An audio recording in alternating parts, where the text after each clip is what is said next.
अस्सलामुअलैकुम गाइस, कैसे हैं आप। उम्मीद करते हैं आप सब खैरियत से होंगे, खुश होंगे और हमारी दुआ है कि आप हमेशा खुश रहें, हंसते और मुस्कुराते रहें। मेरा नाम है रहमान अनवर और मैं हूं ज़फ़र इकबाल। और आज हम जिस वीडियो पर रिएक्ट करने जा रहे हैं, इस वीडियो का टाइटल है the future of air travel in India. तो देखते हैं वीडियो। अगर वीडियो पसंद आए वीडियो को लाइक, चैनल को सब्सक्राइब ज़रूर कीजिएगा। तो देखते हैं।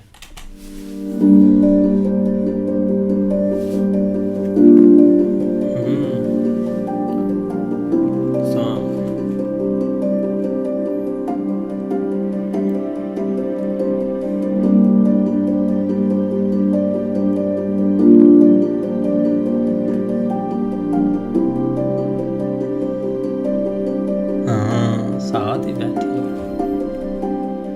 इस देश की जो सुविधाएं अमीरों को प्राप्त हैं, वो मेरे देश के गरीब को भी मिलनी चाहिए। वाह। जो सामान्य व्यक्ति हवाई चप्पल पहन करके घूमता है, वो मुझे हवाई जहाज में दिखना चाहिए। ये मेरा वाह। मई 2014। ओए आपको अपनी पहली फ्लाइट याद है? मुझे तो है। किसी जमाने में एरोप्लेन से ट्रैवल करना बहुत बड़ी बात लगती थी, सिर्फ अमीरों के बस की बात। पर आज उड़े देश का आम नागरिक उड़ान सिर्फ गवर्नमेंट रन स्कीम नहीं, बल्कि हिंदुस्तान की हकीकत है। तो कैसे आया ये बदलाव इंडिया की एविएशन इंडस्ट्री में? किस तरह से हो गया प्लेन में ट्रैवल करना एक अफोर्डेबल मोड ऑफ ट्रांसपोर्ट?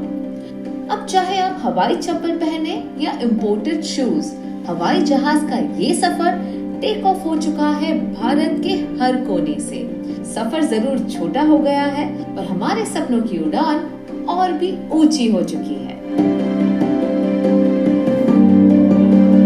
तो कुर्सी की पेटी कसकर बांधे, क्योंकि ये फ्लाइट टू द फ्यूचर बड़ी मजेदार होने वाली है।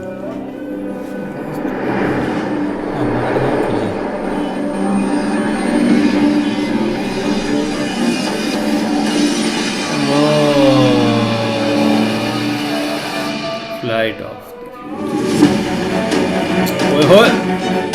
टर्मिनल 3 कौन सी है? एविएशन सेक्टर में इंडिया हमेशा से ही उभरता सितारा रहा है। We are one of the fastest growing aviation markets in the world.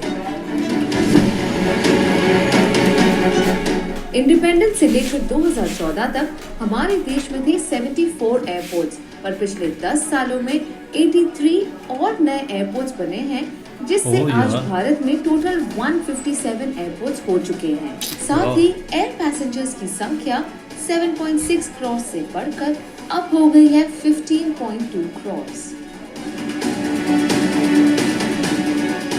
पिछले 10 सालों में हमारी प्लेन्स की संख्या 400 से बढ़कर अब 757 हो चुकी है। एयर इंडिया और इंडिगो ने 1720 और एयरक्राफ्ट्स का ऑर्डर भी दिया है। और ये सब मुमकिन हुआ प्राइम मिनिस्टर के विजन और उड़ान स्कीम से। मतलब उड़े देश का आम नागरिक। वाह। इस पे भी स्कीम है भाई, हर तरफ से स्कीमें स्कीम। पीएम मोदी का विजन था कि अगर ट्रेन देश के हर कोने में जा सकती है तो प्लेन्स क्यों नहीं, और इसीलिए उन्होंने सबसे दूर दराज की सिटीज और टाउन्स को एयर कनेक्टिविटी की सुविधा दी, जिससे वो कई सालों से वंचित रहे हैं। जो सामान्य व्यक्ति हवाई चप्पल पहन करके घूमता है, वो मुझे हवाई जहाज में दिखना चाहिए। ये मेरा उड़ान स्कीम के तहत कुछ सेक्टर्स की फ्लाइट टिकट्स की प्राइस को स्टैंडर्डाइज किया गया है। कई एयरपोर्ट्स जो सेवा में नहीं थे उन्हें स्टार्ट किया गया। 545 न्यू एयर रूट्स क्रिएट किए गए और 84 न्यू डेस्टिनेशंस ऐड हुए through airports, heliports and aerodromes.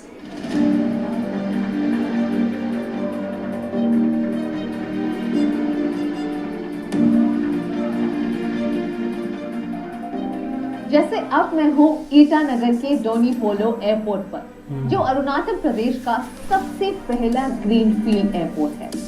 North east के सबसे बड़े स्टेट में 2022 तक कोई एयरपोर्ट ही नहीं था। यहाँ तक पहुँचने या यहाँ से निकलने के लिए the closest airport was the Guwahati airport, जो यहाँ से 6 से 7 घंटों की दूरी पर है। मतलब फ्लाइट लेने के लिए घर से 9 घंटे पहले निकलना पड़ता था, पर अब नहीं। ये बनी है, वाह। एक पूरा नाइट वेस्ट होता था, और अगर आपको डिब्रूगढ़ जाना है देन आपका पूरा होल डे वेस्ट होता था। तो इसके आने से अब आपका पूरा एक डे सेव हो गया है आपको। और जो आप पहले प्लान करते थे घर जाने के लिए कि 2-3 मंथ में एक बार जाएंगे, अब now you can make plans with in 15 days also. So things have become very convenient.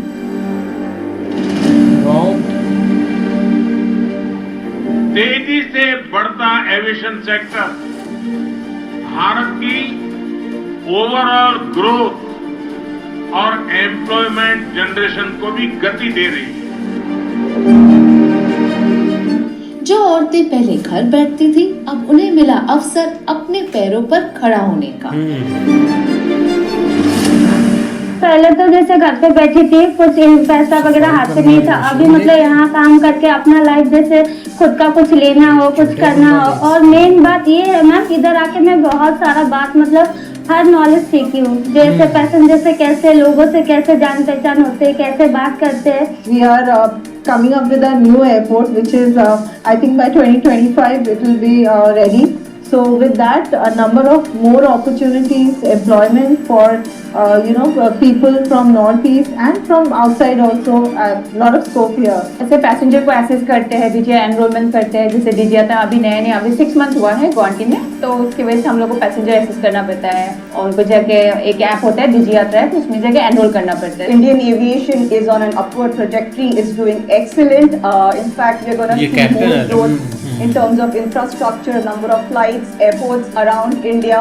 So that's a great sign, and also connecting bigger cities to tier 2 cities. So we should all be very positive about it. And also India right now has the highest percentage of women pilots in the world.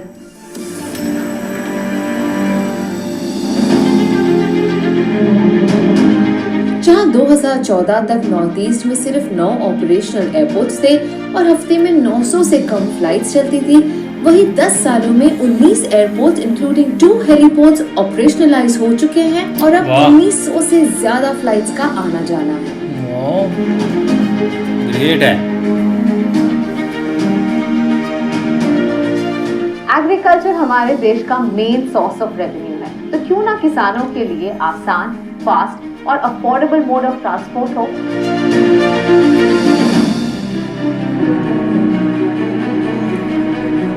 मिलिए अरुणव से, जो अरुणाचल प्रदेश के एक किसान हैं और अपने T plantations के सिलसिले में पूरे भारत में बिजनेस करते हैं। उनका मानना है कि ट्रेन की फर्स्ट एसी स्लीपर क्लास और फ्लाइट की टिकट के दाम में कुछ ज्यादा अंतर नहीं है।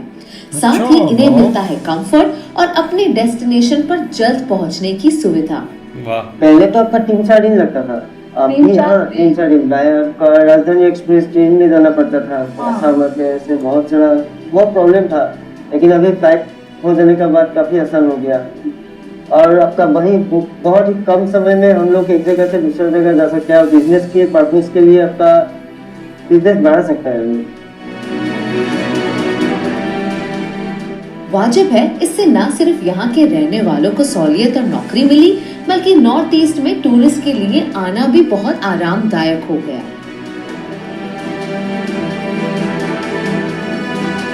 मेरा एक पक्का विश्वास रहा है कि पूर्वी भारत और खासकर पूर्वोत्तर भारत 21वीं सदी में देश के विकास का इंजन बनेगा।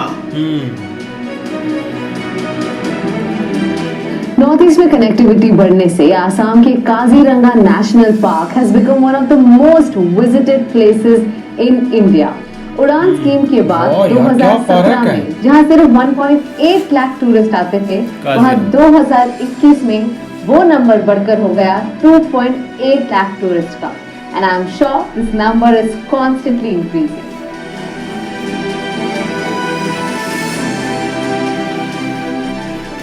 So many years they were not a good hotel.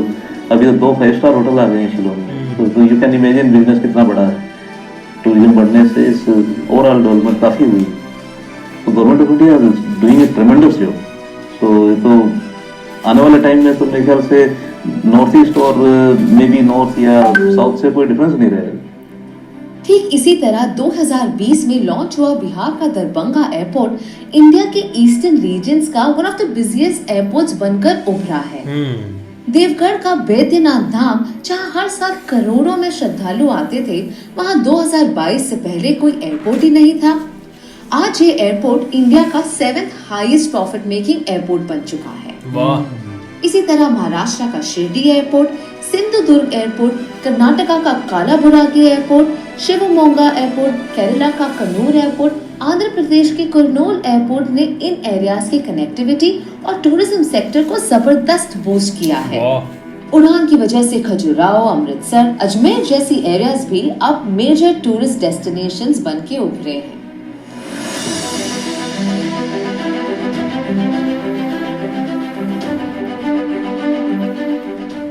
Ayodhya देश के 7 पवित्र स्थानों में से एक है और नए राम मंदिर बनने से ये एक इम्पोर्टेंट रिलीजियस टूरिज्म स्पॉट तो है ही, बल्कि एक सिग्निफिकेंट इकोनॉमिक कॉरिडोर भी। कुछ महीनों पहले तक अयोध्या पहुंचने के लिए आपको लखनऊ तक फ्लाइट और उसके बाद 3 घंटे का सफर तय करना पड़ता था, या एक लंबी सी ट्रेन जर्नी। पर अब नहीं, आप अब अयोध्या कुछ ही घंटों में पहुंच सकते हैं, देश या विदेश के हर कोने से। ये है महर्षि वाल्मीकि इंटरनेशनल एयरपोर्ट इन अयोध्या। अब देखें आप।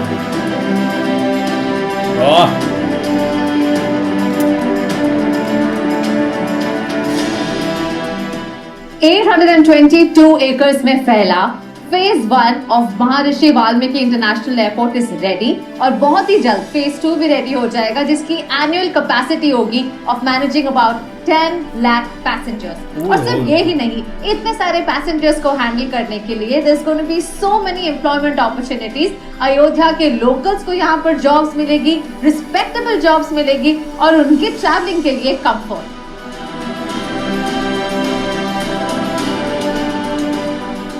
विकास के इन कार्यों से अयोध्या में रोजगार और स्वरोजगार के नए अवसर भी बनेंगे। इससे यहाँ के टैक्सी वाले, रिक्शा वाले, होटल वाले, ढाबे वाले, प्रसाद वाले, फूल बेचने वाले, पूजा का सामग्री बेचने वाले, सब हमारे छोटे मोटे दुकानदार भाई, सभी की आय बढ़ेगी।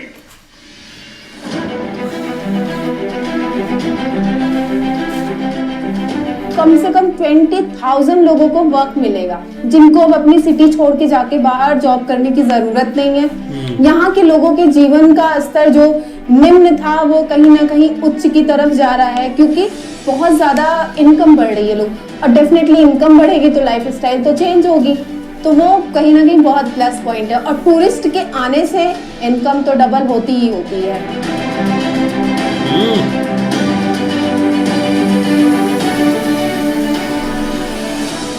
शहर में जब एक एयरपोर्ट बनता है तब वो सिर्फ कनेक्टिविटी नहीं बढ़ाता, वो बन जाता है एक इन्वेस्टमेंट अपॉर्चुनिटी, जिससे होता है इकोनॉमिक डेवलपमेंट, और उसी का रिजल्ट है एम्प्लॉयमेंट जनरेशन, लोगों के बीच में स्टेडी आमदनी, और उससे मिलती है बेटर स्टैंडर्ड ऑफ लिविंग, और उसी का नतीजा होता है शहर में खुशहाली।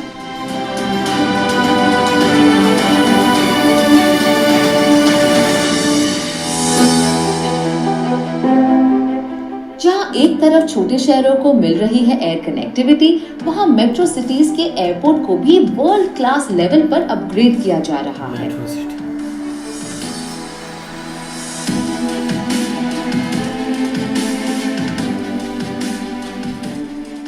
कस्टमर सर्विस को इम्प्रूव और हैसल फ्री बनाने के लिए मिनिस्ट्री ऑफ सिविल एविएशन ने लॉन्च किया डिजी यात्रा ऐप। अब हम इससे कॉन्टैक्टलेस, पेपरलेस और रिस्क फ्री होकर जल्द ही एयरपोर्ट एंटर कर सकते हैं। वाह यार, ये बहुत सहूलत बनाई।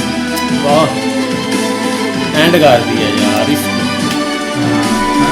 As you can see, perpetually running late all the time. So for me, Digi Yatra has been a godsend. Fast track तो होता ही है, और एक वीआईपी की फीलिंग आती है कि you are straight apart. And सबसे अच्छा फायदा मुझे लग रहा है कि इस पे ना मेरे सारे रिकॉर्डिंग हो जाती है। Travel very frequent traveller soul, you can call me and I have full record where I have gone, where I have not gone.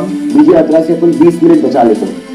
Getting quickly, आपको सिक्योरिटी में वहाँ पे अंदर भी फटाक से क्विक एक्सेस मिल जाता है, आधार कार्ड वगैरह कैरी नहीं करना पड़ता है।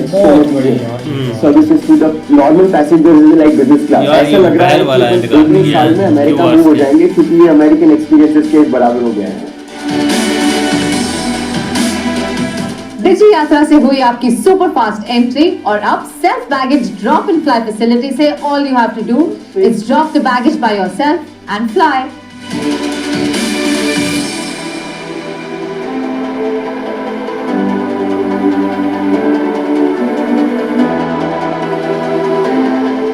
ये हुआ ना आत्मनिर्भर भारत। बोर्डिंग एक्सपीरियंस फास्ट और अच्छा करने से सिक्योरिटी में भी कोई कमी नहीं हुई है। एडिशनल एक्सरे मशीन्स इंस्टॉल हुए हैं और इंटरनेशनल सिविल एविएशन ऑर्गेनाइजेशन ने हमारी फ्लाइट सेफ्टी की रैंकिंग 102 से 55 कर दी है। ये इंडिया की हाईएस्ट एवर रैंकिंग। 102 से 55 क्या गिरावट हुई है।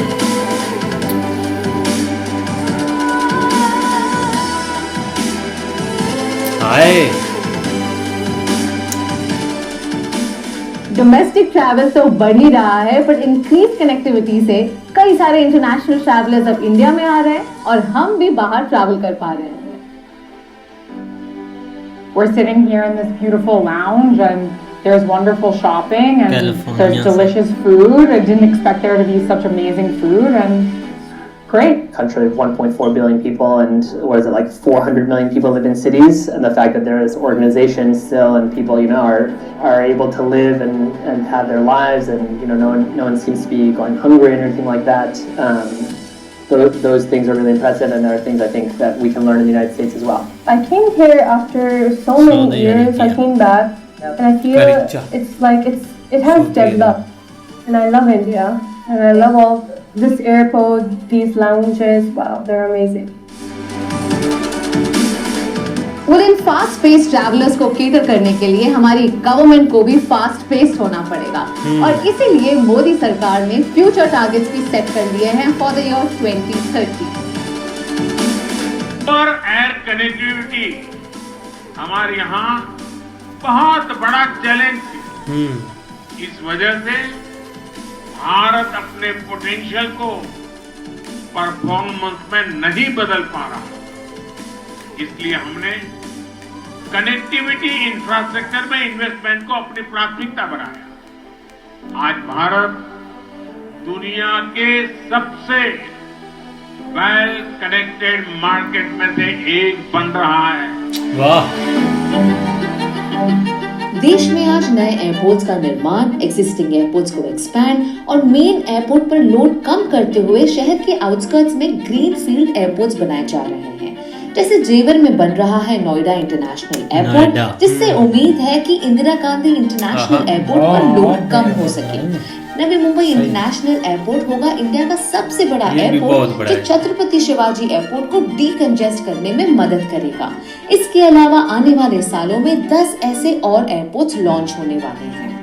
हाल ही में प्राइम मिनिस्टर नरेंद्र मोदी ने 15 नए एयरपोर्ट प्रोजेक्ट्स लॉन्च किए हैं, जिनका कॉस्ट होगा 9,800 करोड़ रुपए, जो 61.5 मिलियन पैसेंजर्स को हर साल सर्व करने की क्षमता रखेगा।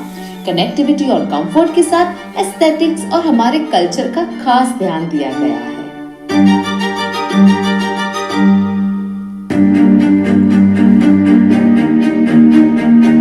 बेंगलुरु का केम्पागौड़ा टर्मिनल 2 बिल्डिंग इतना खूबसूरत है कि यूनेस्को ने इस एयरपोर्ट को वर्ल्ड के सबसे खूबसूरत एयरपोर्ट्स में से एक अनाउंस किया है। यहाँ आपको दिखेंगे लैंडस्केप गार्डन्स, वाटर बॉडीज और green spaces through out the terminal. साथ ही साउथ इंडियन ट्रेडिशनल आर्किटेक्चर को इंटीग्रेट किया गया है।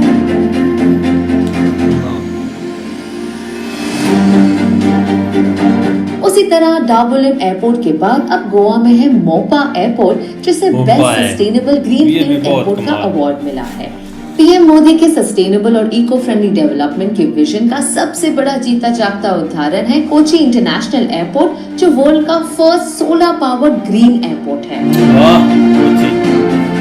Another architectural marvel is the new terminal of Port Blair Airport, जो एक शेल के शेप में है और अंडमान और निकोबार आइलैंड्स की नेचुरल ब्यूटी को रिफ्लेक्ट करता है। With the growth and speed with which the aviation industry is going, एक बात तो निश्चित है, इंडिया बदल रहा है और बहुत तेजी से बदल रहा है।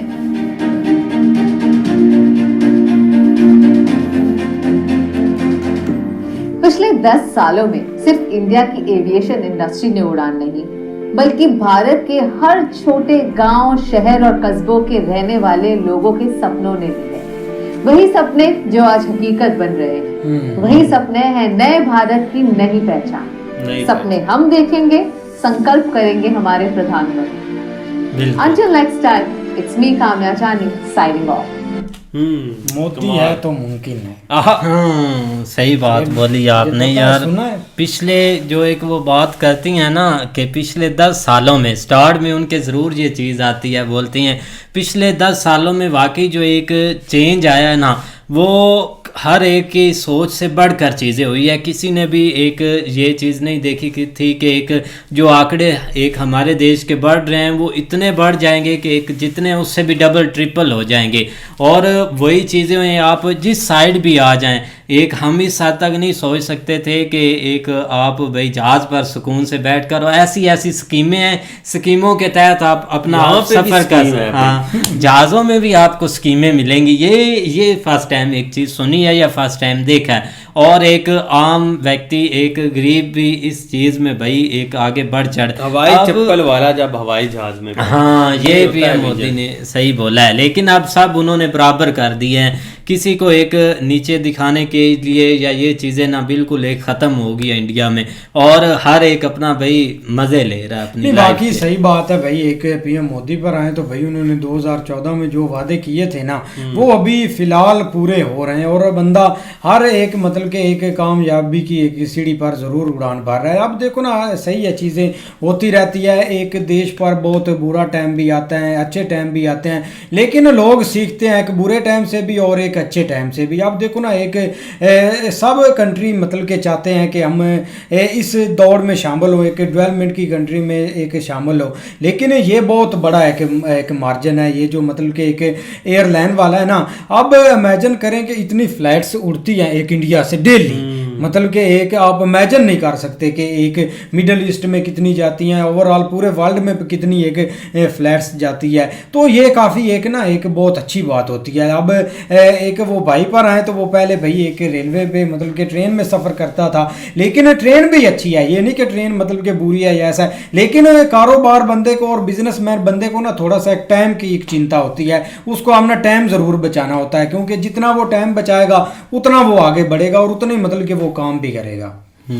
नहीं बिल्कुल ऐसे ही है। लेकिन ये कि आप देखो ना, जो प्लेन चलते हैं उनकी अगर तादाद 2014 में 400 थी, अब जो है ना वो 757 तक पहुँच चुके। मतलब ये कि इसी तरह एयरपोर्ट्स की बात करें या एक जो है ना वो मतलब जो पैसेंजर्स हैं उनकी बात करें, तो हर चीज़ में एक इजाफा हुआ है वक्त के साथ साथ। लेकिन इसको एक मतलब एक ये कह लें कि एक आज के दौर के हिसाब से डिजिटलाइज करना, या उसको मतलब एक आज के दौर के जो है टेक्नोलॉजी के साथ चलना, मतलब एक खूबसूरत तरीन एक एयरपोर्ट्स बनाना, या उसमें हर तरह की जो है ना वो एक सहूलतें देना। जिस तरह आप देख लो कि वो मोबाइल का QR कोड के ज़रिए ये सारी चीज़ें हो रही हैं यार, वो बहुत बड़ी फैसिलिटी है यार अगर देखा जाए तो। मतलब ये कि एक चेंज आ रहा है जो एक मतलब नज़र भी आता है। आप देख लो ना कि एक जो बेंगलुरु एयरपोर्ट है, जो हर किसी का एक ख्वाब है कि वो देखे वहाँ पे जाके, जो एक उन्होंने एक दुनिया का एक जो एक सेंस वही चेंज कर दिया कि सारे लकड़ी नहीं, वो सही बात है। अभी देखो ना, एक टेक्नोलॉजी पर आए तो इंडिया 200 बिलियन एक IT एक्सपोर्ट करता है, मतलब कि 200 बिलियन है।